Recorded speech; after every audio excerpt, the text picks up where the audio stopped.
After she asked him for some of his time and he agreed, we see both of them in an open field holding hands while magic strings float around them both. Idir, that is observing and reading a book, comments that it's not bad, thinking that even a novice like him can tell the powerful and mature resonance of 6 strings, followed by a single youthful string, although unrefined. It weaves a distinct harmony, just like a magic assembly. Eugene thinks to himself that it's amazing while cracking a little smile. It's a new sensation he's never felt before. It's the world of magic. Music is the art of playing the string. This, a magician's strength, lies in how well they control unstable string to produce precise tones, and how beautifully they can perform. Istine thinks to herself that it's astonishing. A child who has just manifested the string is already following along with her performance as an associate professor. Eugene possesses absolute sense. It's akin to perfect pitch. But since magic exists beyond the realm of the 5 senses, it's an even rarer and more potent innate talent. This astonishing gift, coupled with the intellect to comprehend a theoretical magic book on his own, she then tells him that he has a talent that shines like a star. Which he asks, really? Suddenly she aggressively grabs him on his shoulder while shouting, "Please," surprising him with a smile that could be classified as mental illness. She asks if he won't consider enrolling in the magic school, all while Idir silently stand there with the book covering his mouth, just watching. She tells him that despite appearances, she's an associate professor at the magic school. If he wishes to study magic, she can support him in everything, which makes him shout in surprise by the amazing benefits he'll get. He tells her thanks, saying it's like a dream come through. But first I need to get permission, he says, while looking nervous. She asks him what he means, but then says that handling guardian meeting is a teacher's basic skill, telling him to leave it all to her, while looking confident. This gives him courage, calling her amazing. Skip forward to getting the permission. They're met with a stern no from the menacing older brother, with his secretary looking just as menacing. He asks that instead of reflecting on his actions, Eugene scamper off and studied magic. He tells him that he should put those foolish thoughts out of his mind. He's a descendant of Falivia, born with the duty to wield a sword and protect the horizon. All while this is being said, Eugene stands there listening with a sad look on his face. The older brother continues saying if he plans to abandon his duty for some newfound hobby, he should remember his uncle Idir. A noble who runs from his duty will never be respected. Istine, who was so confident before, dare not say a word, only thinks to herself that she didn't expect the conversation to take such a heavy turn, and now she really want to leave. But she then speaks up saying Eugene has an extraordinary talent, which the older brother proudly says that's obvious. Of course he's aware of his talent, which confuses Eugene and Istine. He then asks her how long does she think he's known his little brother, how quickly he learns. He then starts going on and on about how Eugene learned to speak from a young age, how talented he is, also learning how to draw at a young age. He continues saying he, too, have been astonished by Eugene's genius on several occasions, so he completely understands Istine's reaction. Istine just stands there bewildered by this side of the older brother. She can only agree with what he's saying, while Eugene, full of embarrassment, covers his face screaming for Istine not to listen. His brother then gets back on track, saying despite Eugene's vast talents, he suffered from that terrible illness and spent his childhood confined to a bed, so he understands Eugene's desire to try different things. Nevertheless, as pitiable as it may be, the duty of Falivia is too heavy to just let slide. It's not something for outsiders to meddle with. Istine then holds Eugene, saying she understands what the older brother is saying, but Eugene's magical talent is not something to classify under typical circumstances. This triggers both the older brother and the secretary. He say to her, "Typical circumstances? The duty of the Falivias? If you insist on putting it that way, I must say I wish to see for myself what kind of talent we are discussing here." She replies to him saying, for example, his reputation echoes throughout the kingdom, as well as being the head of the family. He is considered the kingdom's finest swordsman at a young age. A genius among geniuses, however. Even such talent of his seems insignificant compared to the magical talent she's seen. After hearing this, the older brother scoffs while the secretary stands there in disbelief as to what she just heard. Eugene, who also is at disbelief with what he just heard, asks her, "What? Who? Mine?" The secretary then gets red demon mad, shouting that this mere quill-pushing mage, what does she know about the head of the family, the older brother? Which even the older brother feels uneasy with her anger, telling her to calm down. Istine is still a guest. This freaks out both Eugene and Istine. The older brother then tells Estine that he appreciates her high regard for Eugene, but it seems to him that there's still no convincing evidence. She's only known Eugene for a few hours after all. She replied, apologizing for any rudeness, asking isn't the head's talents not something historically unprecedented. The older brother tells her it's natural to think so compared to the history of the horizon. But suddenly bringing up history sounds rather far-fetched. She states that it's not far-fetched at all. Currently at the magic school, there is a student with such a mythical talent that she, the student, is called Phelan's 13th disciple, a level of ability unprecedented in history. The student and Eugene, after seeing them both, Estine dare to say this.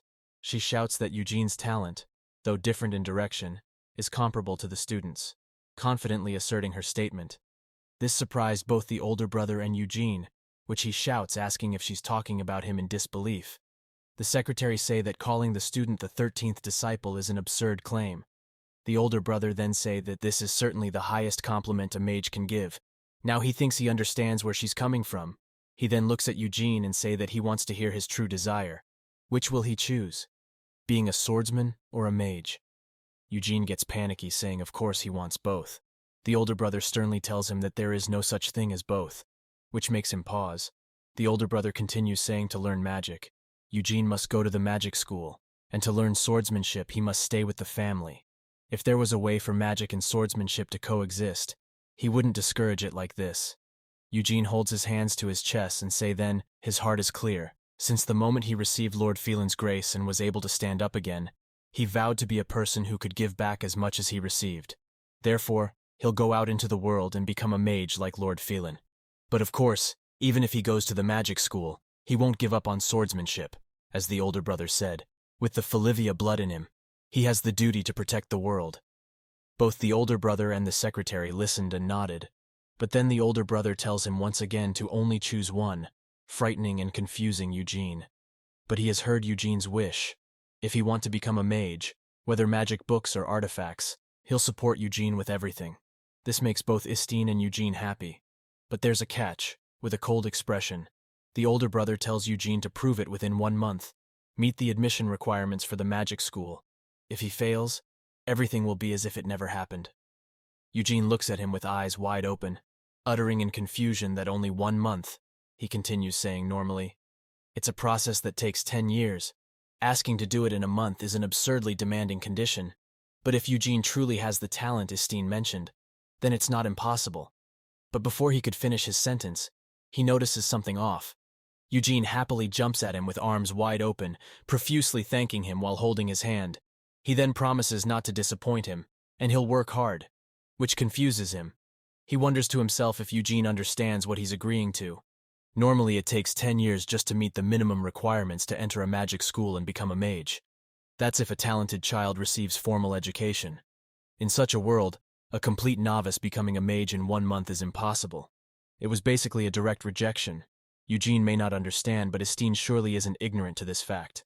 As he thinks this, he glances at Estine, wondering if she is just that confident. We then get to know that long ago, when this land was filled with nothing but chaos, the first mage, Lord Phelan, descended. They took pity on this polluted earth, and used magic to drive the monsters away from this land. Thus the monsters vanished, and only a desolate, lonely landscape remained.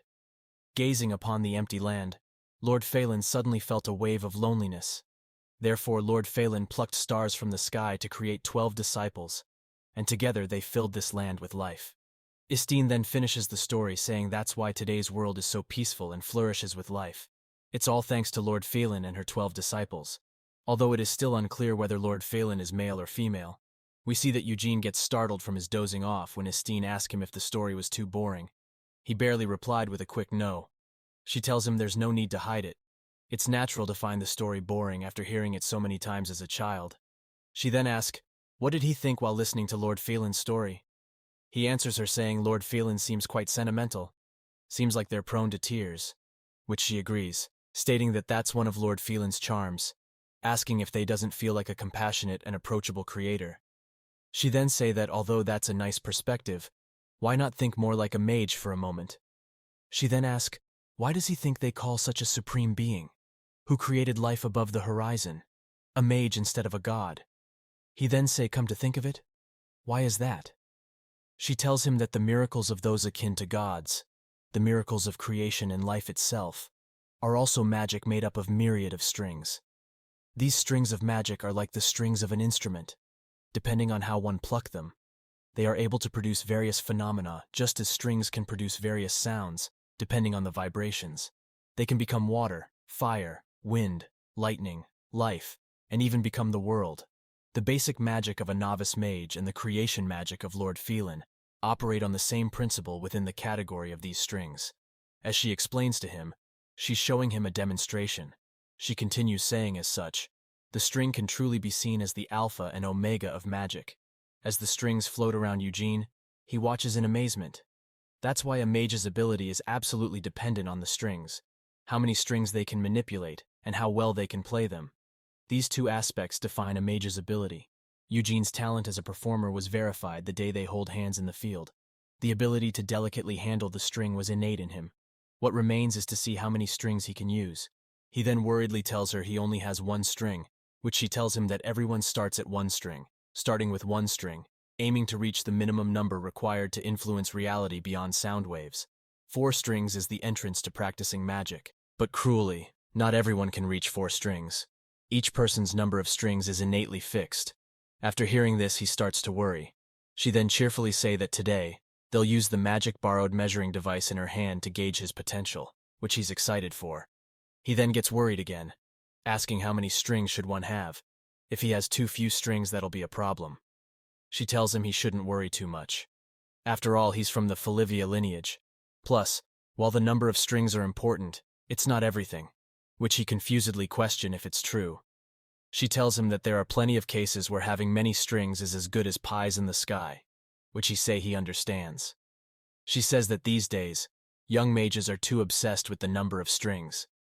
She then starts blabbering about magic stuff to him, which he tells her he understands what she's saying to get her to stop. She then say that she got a little heated there, but no matter what number comes up, what's important is how he use it. Even if it's innate, it requires effort to develop it, which she then hands him the measuring device. She encourages him to don't get too hung up on the number of strings, which he understands. She then instructs him how to use the device, close his eyes, and focus on the image of magic as him, Eugene, perceive it, and create his string. As he's focusing, he wonders about his concept of magic, the force that freed him from his past and current life suffering, from the curse-like agony, as everything that happened runs through his memory. He thinks that to him, magic is liberation. A huge light burst then shines on Estine as she watches, but then she sees something that caught her off guard. The measuring device is showing that he only has one string, which he shouts in disbelief that it's just one. Estine thinks to herself that, although she did say the number of strings isn't all that important, but one string? That's hardly enough to become a mage. Eugene can only stare at the device in despair, wondering how could this be. As he looks up at Estine, not knowing what will happen now, she thinks that even the heavens can be so cruel. To bestow such golden talent with one string is beyond comprehension. She then apologizes to him, saying one string essentially means he can't be a mage. She never expected this to happen, apologizing to him saying she shouldn't have given him false hope. We then see him standing in the rain, realizing that his dream to become a mage like Lord Phelan is now unreachable. Well, this is where the video ends. If you enjoyed, please leave a like and subscribe. Thank you.